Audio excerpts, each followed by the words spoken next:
Boa noite, pessoal, tudo bem? Hoje, dia 19 de janeiro de 2026, estamos aqui com o nosso segundo episódio, né? E nós temos uma novidade, né, Léo? Hoje nós queremos aproveitar e divulgar o nome do programa, né? O programa será chamado Esportes em Vitrine. Então, em breve aí, vocês terão acesso aí, né, aos canais aí do Esportes em Vitrine, lembrando também do Vitrine Social e Saúde, né? E hoje temos aqui um convidado muito especial, né, Léo? Com certeza. Estamos aqui novamente com o nosso coração aberto, com a oportunidade de, mais uma vez, de falar sobre futebol, falar sobre projetos, né, falar sobre a criançada, a meninada, né, que está envolvida aí com o futebol. E hoje, mais uma vez, um convidado especial, né? Eu já ouvia falar, não conhecia pessoalmente, mas já ouvia falar muito bem, né? E hoje não vai ser diferente. Vamos conhecer não só eu, como vocês vão conhecer de um cara espetacular, de experiências aí enormes no meio do futebol, que às vezes você nunca ouviu falar. Hoje vai conhecer um pouquinho desse camarada especial aí. E eu tenho certeza, Léo, que tem muito boleiro aí na cidade que conhece esse convidado e Não sabe da não trajetória. sabe da história e aonde que esse cara jogou. Eu, particularmente, conheço esse convidado, tive a honra de trabalhar com ele, poucos meses, mas tive a honra e eu não tinha noção, né, da experiência. Fala aqui com o Gilvan Rosa de Lima, grande Gilvan. Obrigado, Léo. Obrigado, Léo. É um prazer estar aqui com vocês. Gilvan é um ex-atleta profissional, né, de futebol. Hoje o Gilvan trabalha aqui em Uberaba com categorias de base aí, né, no Fabrício Esporte Clube. Fabrício Futebol Clube, né? No Fabrício Futebol Clube. Esporte Clube Fabrício. Esporte Clube Fabrício. E queria saber um pouco mais, né, da sua história, né, onde que você começou. Eu sei que você começou ali no Atlético da Badia, né? Mas eu queria que você se apresentasse aí com o pessoal e contasse um pouco da sua história aí. Bom, eu iniciei ali no Atlético da Badia, na época era o desempenho de Djalma Santos, treinador, né?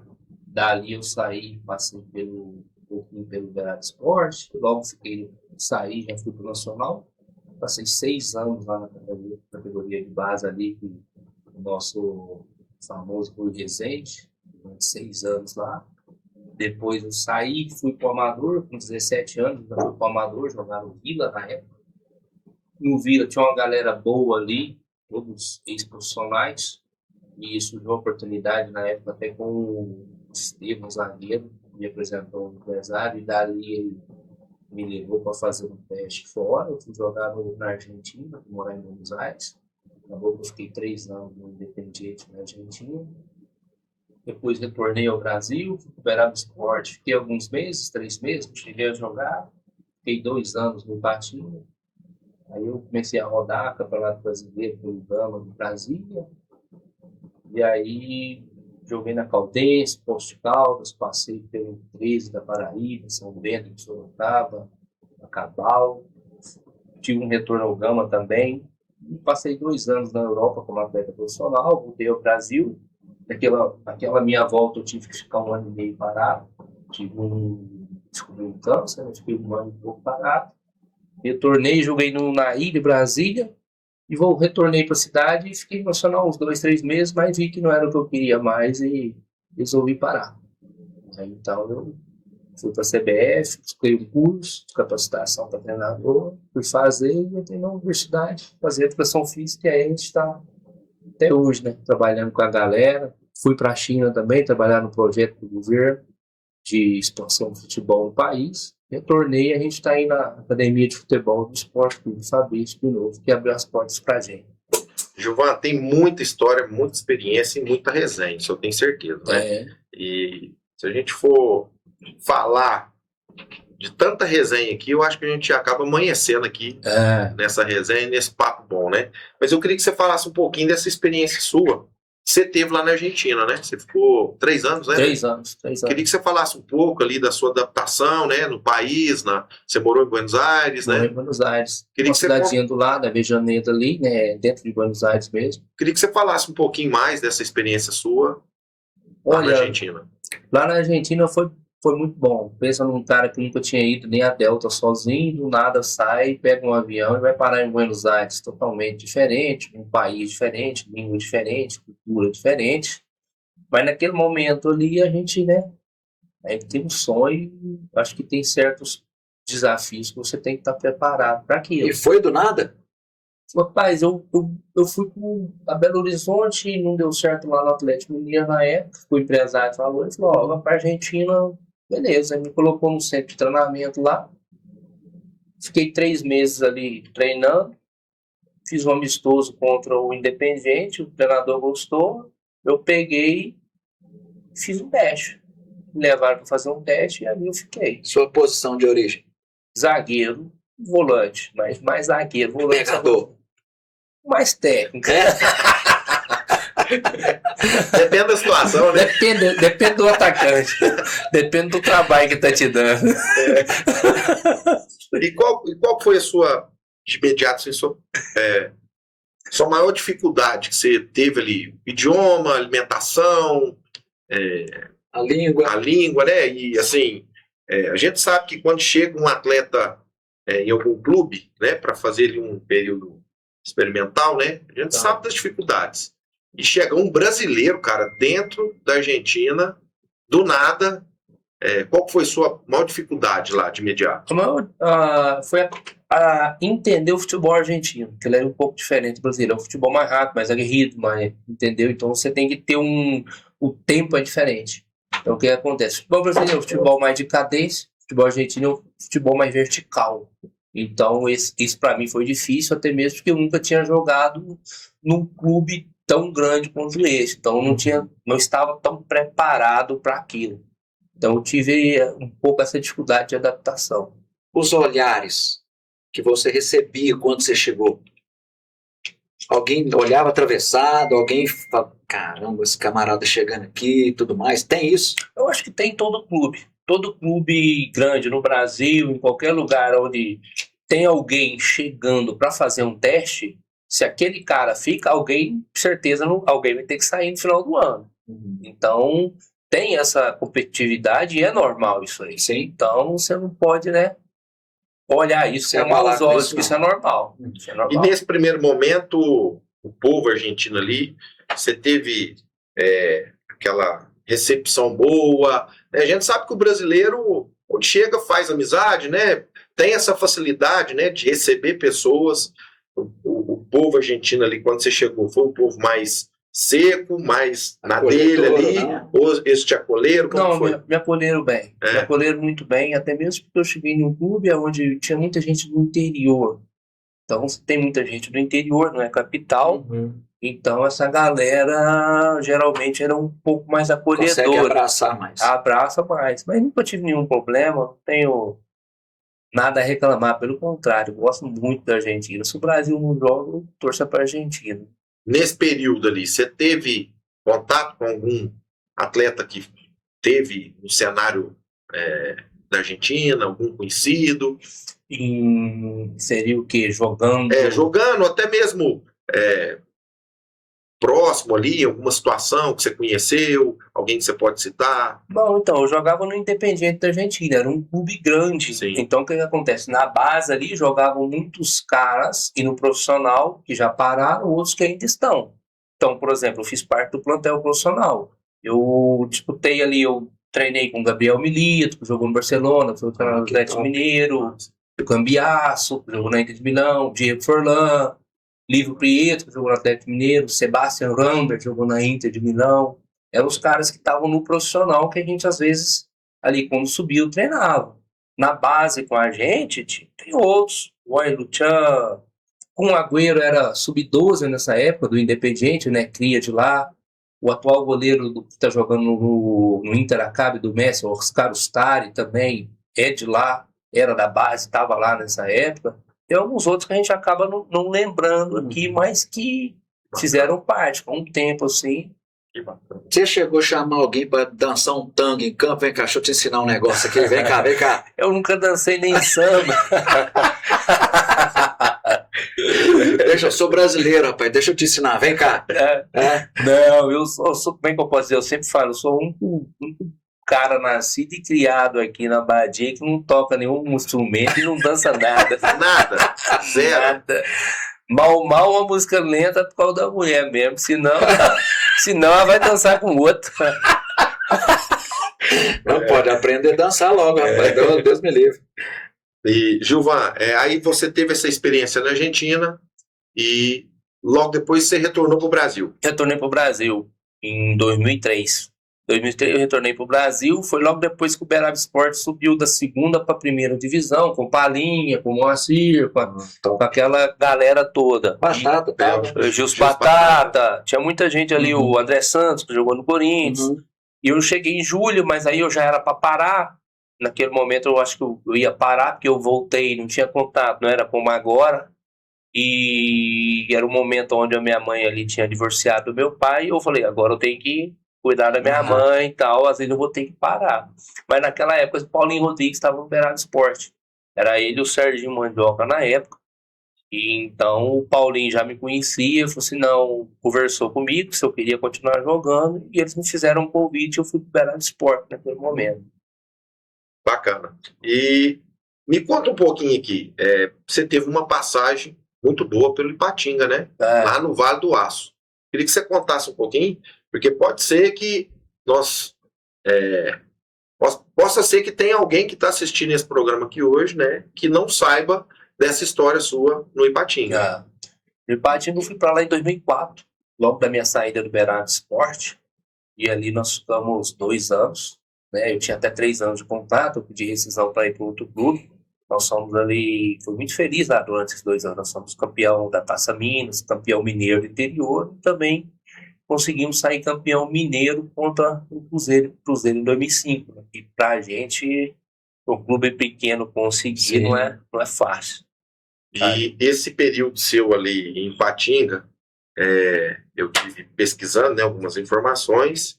E eu sei que assim, o plantel, né, do Ipatinga ali em 2005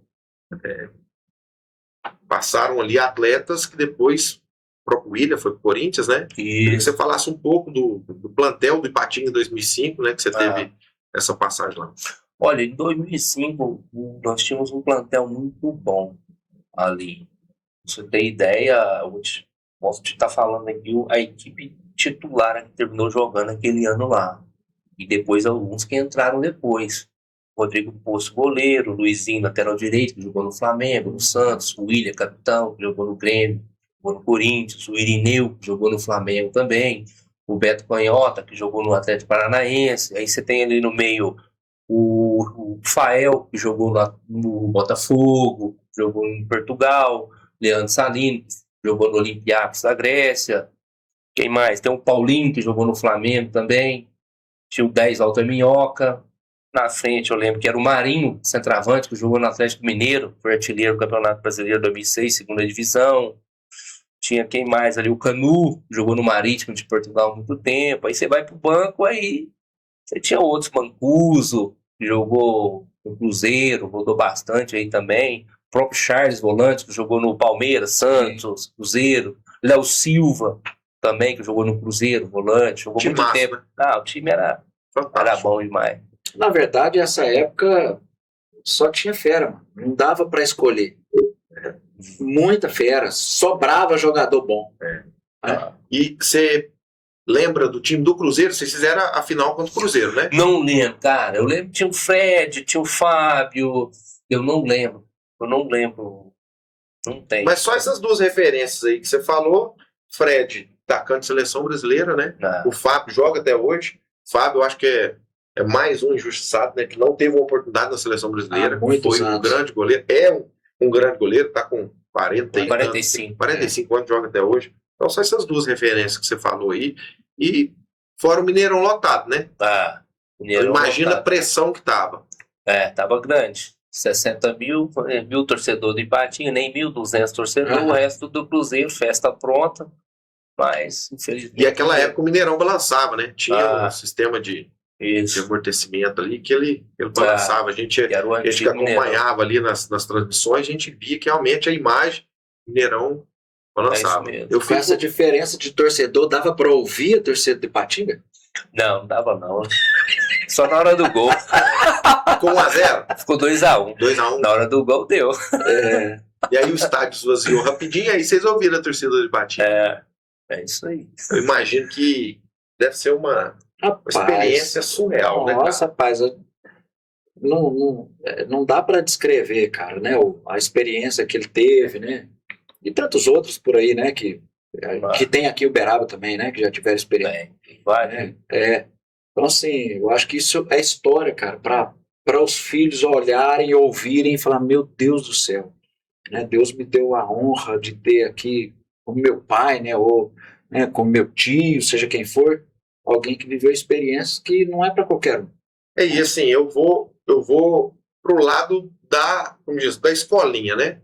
Você ter um cara te treinando hoje com essa bagagem é sensacional. Lógico. E eu tenho certeza que muitas pessoas que estão assistindo esse programa hoje talvez nem saibam dessa história, né? Não, eu não utilizo muito. Nos meus treinos lá, eu não falo muito de passado. Geralmente eu falo, a gente instrui os meninos, né? A gente tenta utilizar ferramentas para o ensino. E o passado é passado. Eu, dentro do seu histórico aqui, né, que a gente vem conversando, você teve uma passagem também pelo país do Chipre, né? País de Chipre. Em 2009, fiquei 2 anos lá. Meu filho até nasceu lá na capital. Meu filho mais velho, ele nasceu lá. Foi 2 anos muito bons lá. Mas sua esposa é daqui? Minha esposa é uberabense. Uberabense, a gente se conheceu aí em 2003, 2002. E ela foi comigo e na época meu filho nasceu lá. E a sua dificuldade lá, comparando ali, país do Chipre com a Argentina. A Argentina está mais próximo, né? Então eu acredito que talvez a culinária possa ter algo até mesmo parecido, né? E lá no Chipre, como que foi a sua adaptação, o idioma, a culinária? Não, foi tranquilo. Na Argentina aqui, como eu te falei, essa questão de comida, para quem tem um sonho, vai vir desafio. Eu era um cara que eu tinha sangue nos olhos para vencer, para conquistar as coisas, para fazer algo diferente, né? Quando você vem de baixo, e assim, o que eu posso te falar? Chegar num lugar, você chega lá, você tem comida, você tem cama para dormir, você tá vivendo bem, você vai reclamar de quê? Ali, acho que no Chipre ali, cara, eu já estava muito mais preparado. Eu sempre tive uma facilidade, uma capacidade muito grande de adaptação, de entender onde eu estou e o que tem de bom ali, para mim não focar no que eu não tenho. Lá foi 2 anos maravilhosos. Minha esposa tem saudade lá. Pai, você falou uma frase, eu até escrevi aqui: quem tem um sonho tem desafio. Qual foi o seu maior desafio em meio a toda essa trajetória? Se você fizer um apanhado, né, por onde você passou, quais foram os maiores desafios assim para sua vida? Os maiores desafios, cara, eu acho que eu nunca cheguei a pensar nisso aí. Eu cheguei a pensar, sabe? Porque a gente tem várias coisas que acontecem dentro da sua vida aí, mas eu acho que a maior dificuldade que tem, eu acho que de todo ser humano, é emocionalmente entender que ele tem uma vida e que essa vida ela precisa ser vivida. Porque Passa rápido. perto ou longe você tem uma vida. Você tem pai, você tem mãe, você tem irmãos. Porém, você tem que seguir aquilo que você quer. Você não pode olhar para trás. Eu lembro até hoje que no dia que eu fui para a Argentina, meu pai estava trabalhando, eu fui falar para ele que eu ia ter que ir embora correndo, porque eu tinha uma passagem comprada. Meu pai estava trabalhando dentro do buraco. Ele trabalhava na rua, era lá no Quarta-Fina, eu lembro. E aí eu cheguei, eu nem estava vendo ele estava lá dentro. Aí ele saiu, eu falei: benção, Deus te abençoe. O que foi? Eu falei: ó, vai dar certo para mim, eu vou para Argentina amanhã, eu tenho que ir para Belo Horizonte hoje. Tô juntando minhas malas lá.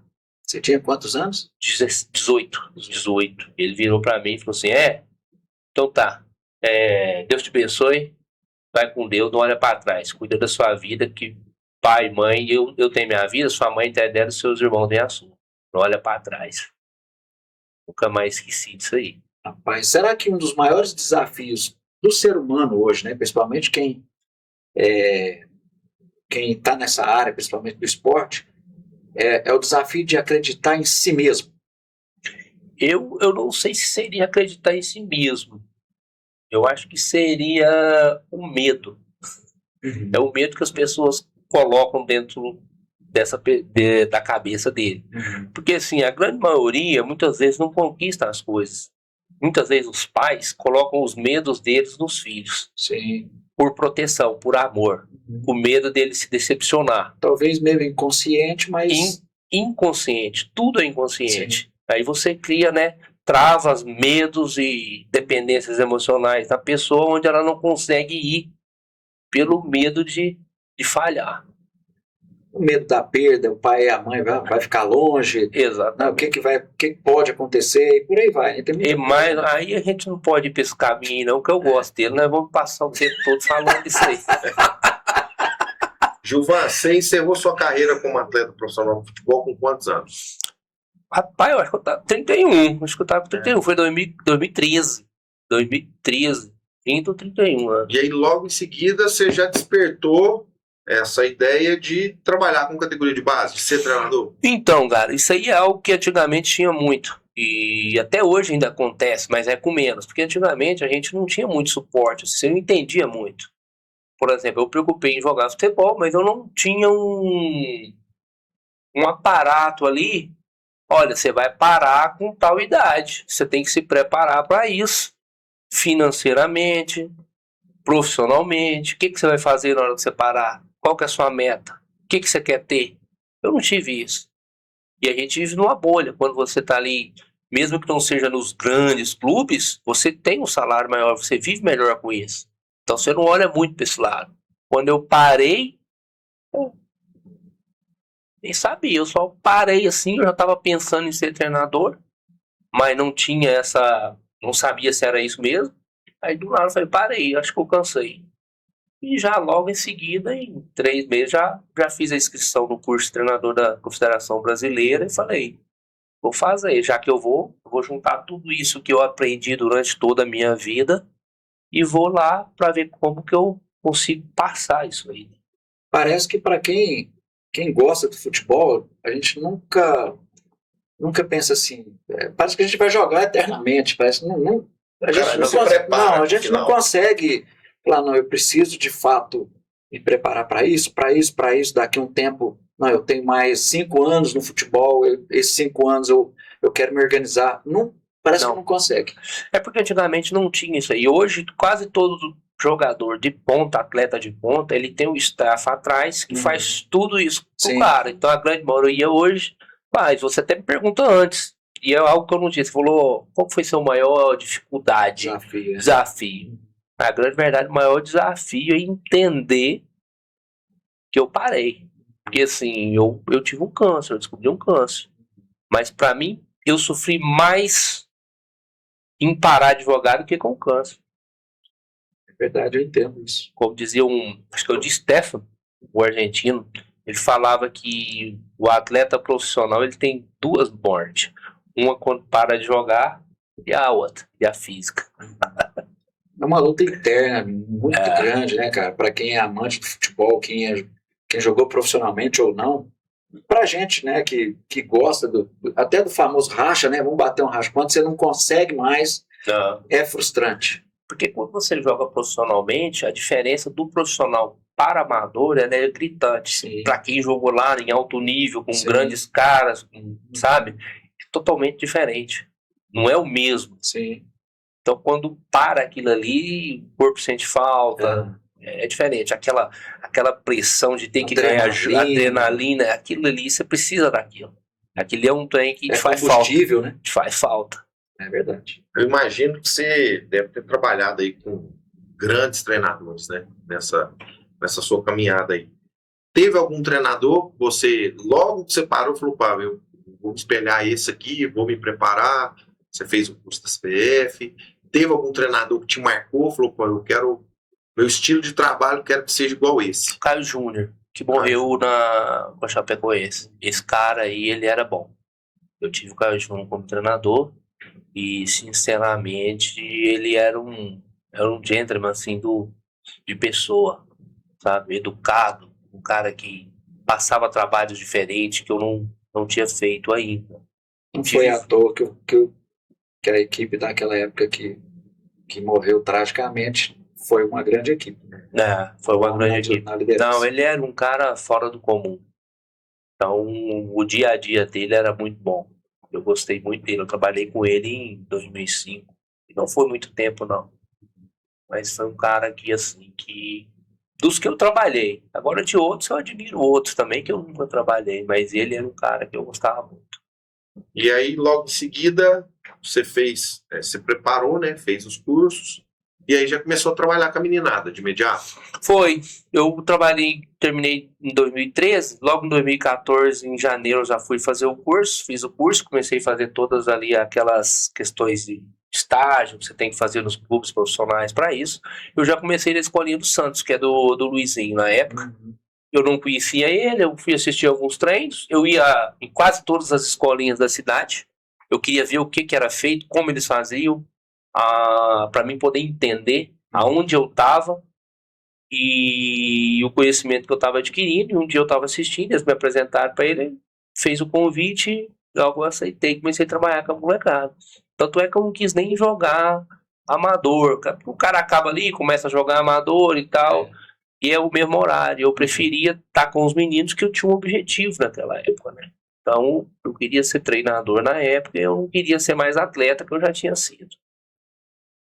E você teve uma experiência muito grande, né? Na China, foram 5 anos, né? 5 anos. E como que surgiu essa proposta? Como que nasceu essa ideia, né?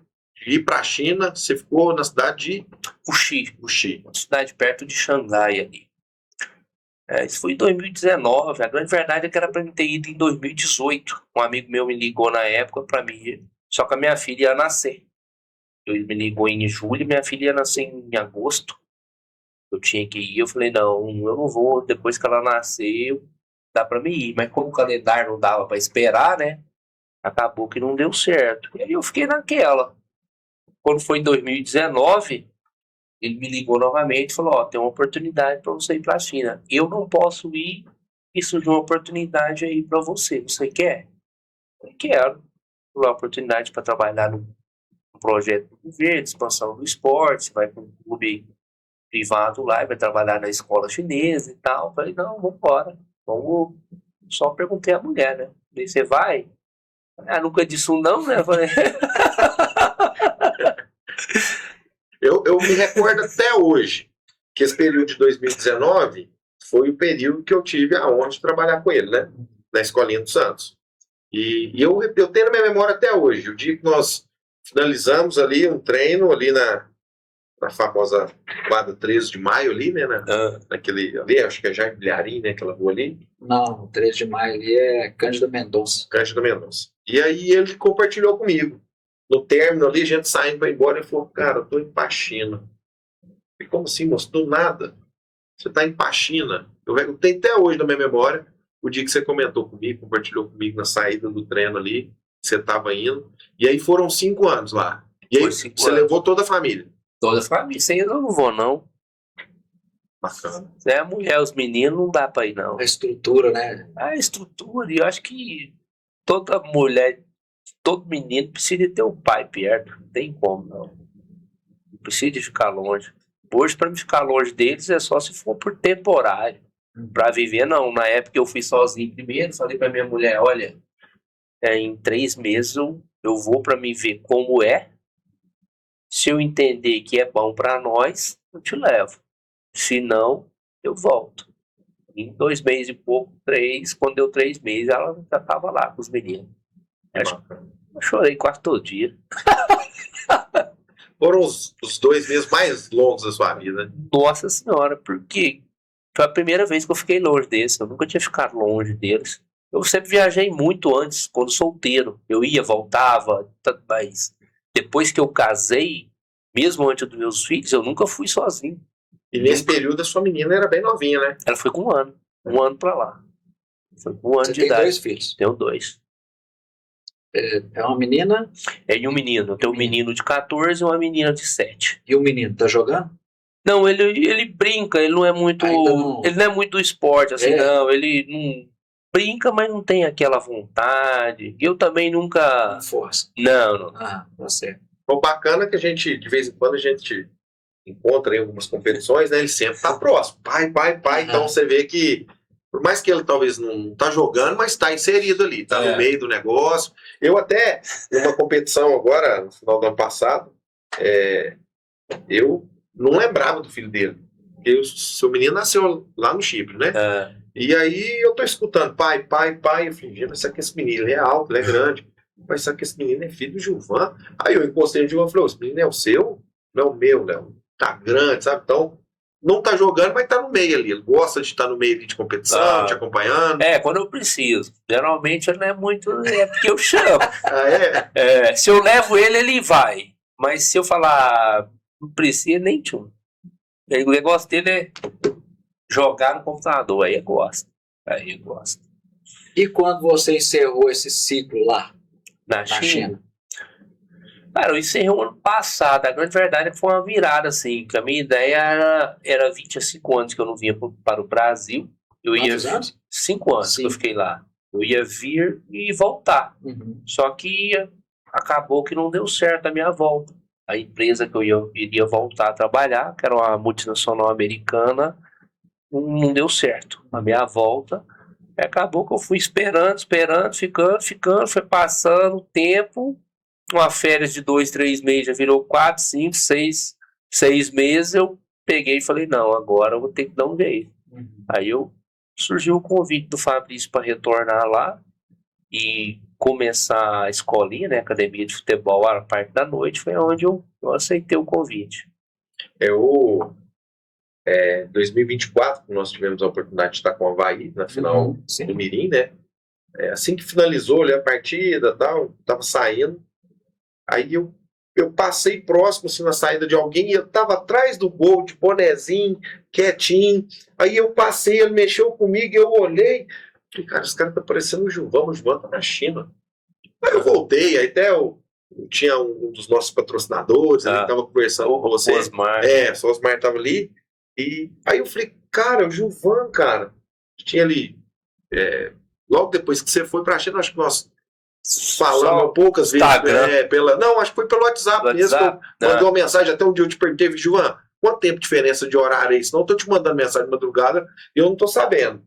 Aí nós conversamos algumas vezes pelo WhatsApp, mas para mim foi uma surpresa muito grande ver aquele dia ali, né? E aí logo em seguida eu tive a notícia, né, que você estava com a proposta de ficar. Eu queria que você falasse um pouco mais desse projeto que você tem hoje, né, com a categoria de base do Fabrício, né?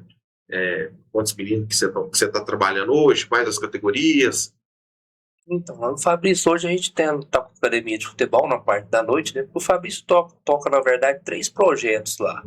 Nós temos 3 projetos ali, que trabalham ao mesmo tempo. Nós temos um projeto no sábado, que é o projeto Aluno Nota 1000 do Edilson. Temos durante a semana um da Lei de Incentivo ao Esporte, que é pela manhã e tarde.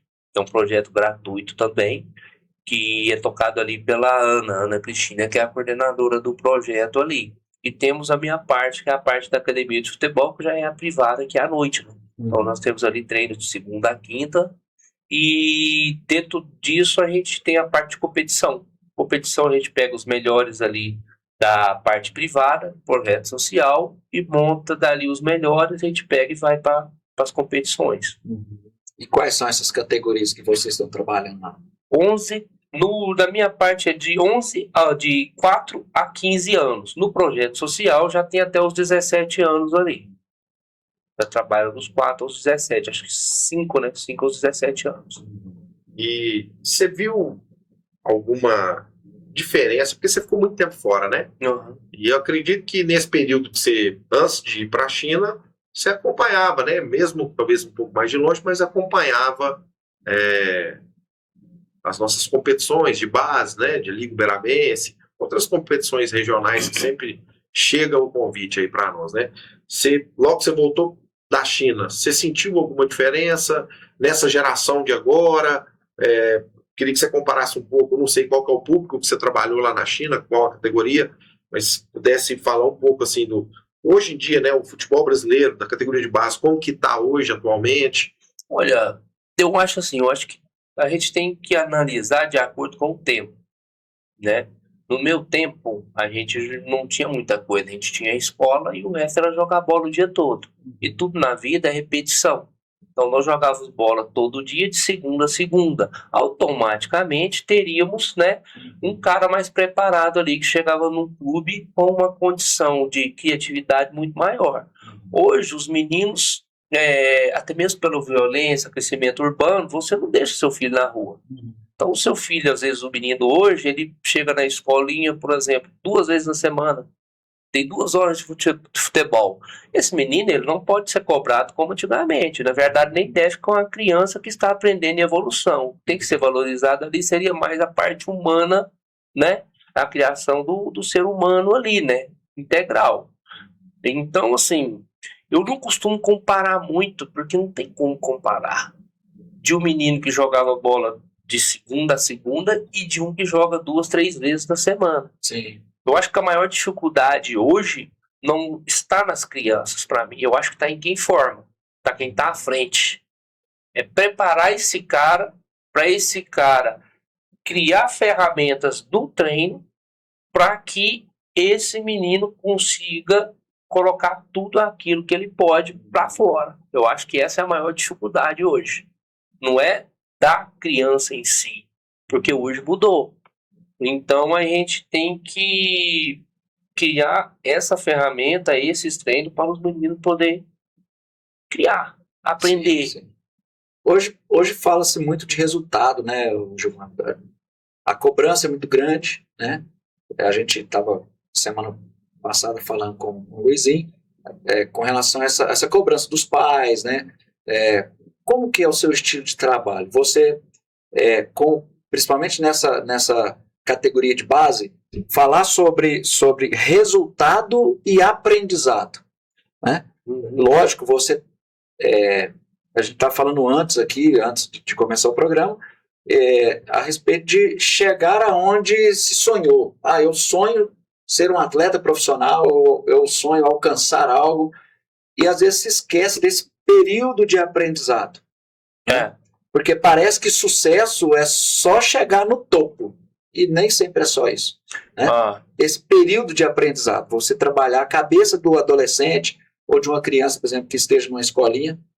Como que é essa metodologia sua para trabalhar com os meninos? Olha, eu foco muito na questão de valores e princípios. Valores e princípios humanos, de sociedade.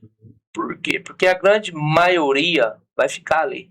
Desses 1% que sai de escolinha e vai para lá, é mais 1% dentro do 1% é o que chega a virar um atleta.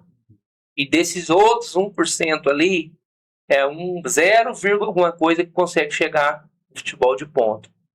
Então, dentro da academia, eu acredito assim, eu foco muito na questão de responsabilidade, disciplina, mas no sentido de homem, de respeito, de um com o outro e com o professor, com os pais.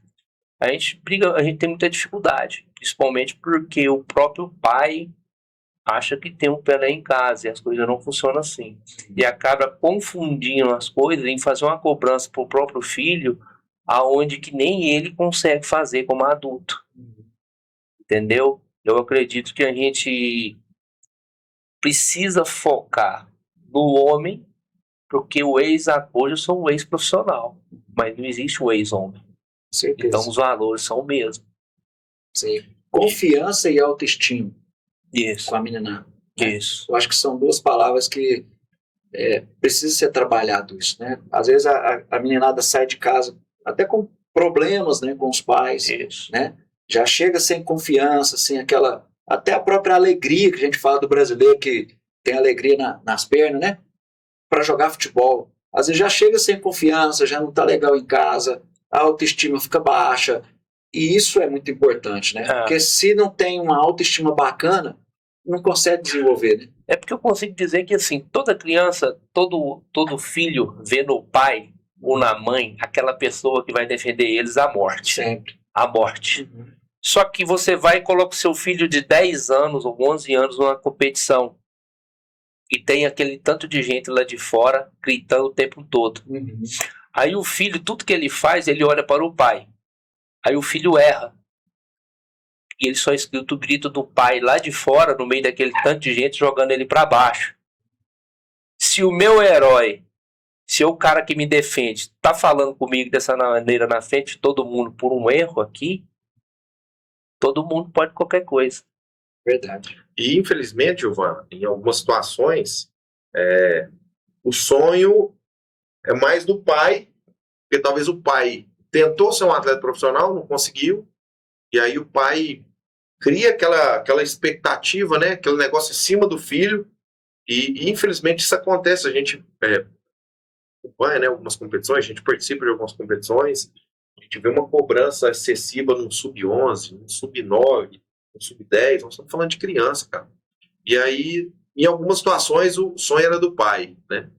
Não seja da criança, do atleta em si, mas o sonho era do pai. E o pai quer fazer daquela criança o que ele não conseguiu fazer. A realização dele. Se tornar um atleta profissional, né? E eu vejo, assim, uma cobrança muito grande, né, cara? Em cima de atletas sub-8, sub-9, sub-10, sub-11, né? E isso aí, dependendo de algumas situações, vai criando alguns bloqueios na cabeça daquela criança. E o bloqueio, ele leva isso para a vida. Leva para outras coisas também. E logo, logo, ele também não quer jogar. Não quer jogar mais. É muita pressão. E às vezes os pais têm a mania de querer comparar. Não, porque quando eu joguei, na minha época era assim, você tem que fazer assim. E são tempos diferentes, né? Totalmente diferente. E outra coisa, os meninos hoje têm muitas atividades. Por exemplo, não é, você tem uma escolinha ali de 20 meninos, uma turma. Por exemplo, você vai na terça-feira, vai 15 meninos, faltou 5. Quando chega na quinta-feira, outros 5 faltaram e vieram outros. Só 10 desses que estavam na terça que veio na quinta e os outros 5 que faltaram. Então o que acontece? O conteúdo de treino, você tem que estar sempre voltando lá atrás. Por quê? Porque todo mundo hoje tem escola, todo mundo faz inglês, todo mundo tem algo a mais para fazer. Só que os pais acreditam que o futebol é igual matemática, 2 mais 2 é 4. Só que no futebol não é. É diferente. Quando você chegou, a gente estava falando de futebol de salão. Você chegou a jogar salão? Futsal na escola e algumas competições na cidade aí. Quando novo. Mas nunca fui o salãozeiro, não. Mas antigamente a gente alugava muita quadra, né? Hoje não. Hoje a galera já não quer o society.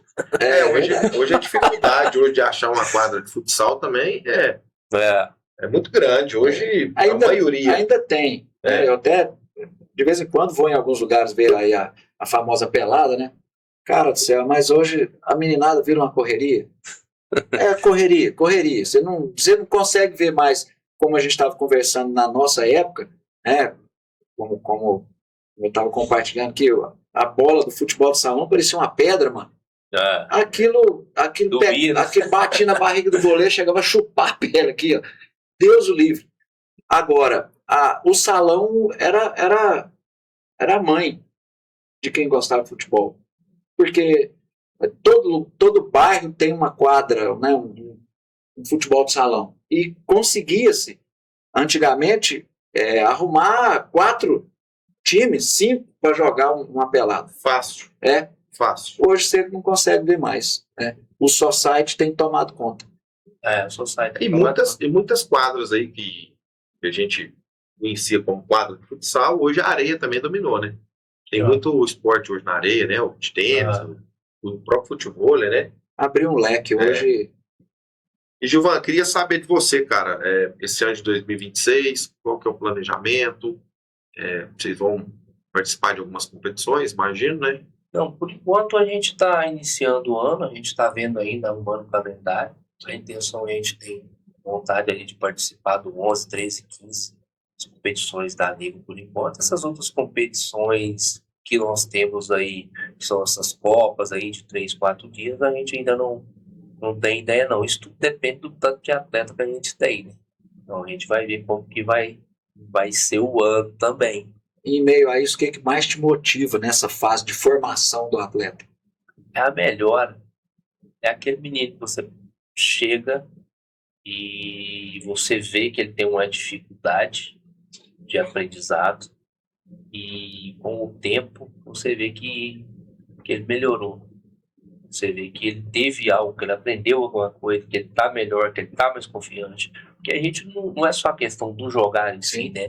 Porque os meninos, ele quer participar de algo, ele quer participar de uma turma. Então, quando ele tem um pouco de dificuldade no esporte, ele perde a confiança, ele não se sente bem, porque sempre fica para depois. Então, a partir do momento que você vê que o menino está tendo uma melhora, você consegue enxergar nele mesmo na postura corporal, que ele já está diferente. A famosa superação. É isso aí. Tem que se superar dia a dia, né? E é uma luta constante com essa menina, né? É uma luta constante. Mas, como eu já te falei, hoje eu tenho meninos aí que estão com 20 anos, 22, que foram alunos meus há muito tempo atrás, não foram atletas profissionais, mas você vê o cara trabalhando com família. Melhor de tudo, né? Isso aí, pra gente que trabalha em meio de futebol, não tem preço, né? E até mesmo alguns atletas, né? No episódio anterior, a gente conversou com o Luizinho, a gente vê, né, alguns atletas que hoje está tendo oportunidade, o próprio Gabriel Bom Tempo, né? Que teve uma passagem lá com o Luizinho, né? Então, assim, tanto o atleta que está tendo a oportunidade, né? E o atleta que também, igual você falou, que não vingou, né? A gente encontra alguns na rua aí da nossa época, aí do Luizinho, né? Vê alguns estudando, até mesmo trabalhando na área do esporte, né? Para nós não tem preço. Ivan, tem muita coisa a ser falada, a ser perguntada, né? Mas eu queria te agradecer, cara, pela oportunidade de te ouvir, né? Saber mais da sua história, né? Eu sou seu amigo aí há alguns anos e particularmente não sabia muito da sua história aí como atleta profissional. E te agradecer por ter aceitado o convite, né? E sempre que precisar da gente está à disposição, tá? E te desejar aí muita sorte nesse ano de 2026. Tenho certeza que vai ser bênção pelo profissional que você é, pelo pai. Nos bastidores aí a gente comenta algumas coisas, né? Eu aprendo muito com você sabe disso. Toda vez que você me liga, eu já me preparo para ouvir alguma coisa. Então, eu vou pegar o telefone dele, que eu quero aprender também. Esse aqui, o dia que ele me liga, se eu tô perto da lua, eu já falo, vou pôr no Viva Voz pra você aprender um pouquinho também, que esse aqui é fera. Eu queria te agradecer, cara, a oportunidade de ser seu amigo, né, de ter essa proximidade hoje. Eu já comentei com você, eu perdi um atleta, né, com o Henrique, é seu fã, tá doido pra pular o muro pro lado de lá. Então, cara, é um prazer imenso estar próximo de você agora. E eu já te falei, eu quero aprender muito com você ainda esse ano. Eu que agradeço e, como você diz, vim a primeira vez, se tiver uma segunda a gente vem. Certeza. Tá? Prazer, Eliel, e foca aí. Espero que esse novo projeto de vocês dê muito certo aqui. Prazer é todo meu te conhecer pessoalmente. Já saio daqui com um aprendizado enorme. Te desejo todo sucesso. Ali no Fabrício, quero poder acompanhar seu trabalho também, tá próximo lá, né, da escolinha, e quem sabe ter a oportunidade de te encontrar em outras oportunidades, não só aqui, né, que eu acho que boas amizades a gente não faz em qualquer lugar, né, e a gente precisa prezar por isso, né, esses contatos que a gente tem bons, e eu quero poder te acompanhar, cara. Assim, seja muito bem-vindo de volta, né, já que você teve algum tempo fora. A gente quer que você seja... A gente já sabe que você é um grande vencedor, né, na sua vida pessoal, né, profissional. A gente deseja a você muito mais sucesso e nós vamos ter outras oportunidades aqui também. Né, 2, 3, quantas a gente puder organizar para que você esteja, vai ser uma honra para nós. Eu que agradeço. Obrigado mais uma vez. Eu que agradeço. Esse episódio aí, Esportes em Vitrine. Obrigado a você que nos acompanhou mais uma vez, né? Curte aí, compartilha, né, esse vídeo e em breve nós teremos aí terceiro episódio. Que Deus abençoe a todos, uma excelente semana e muito obrigado mais uma vez.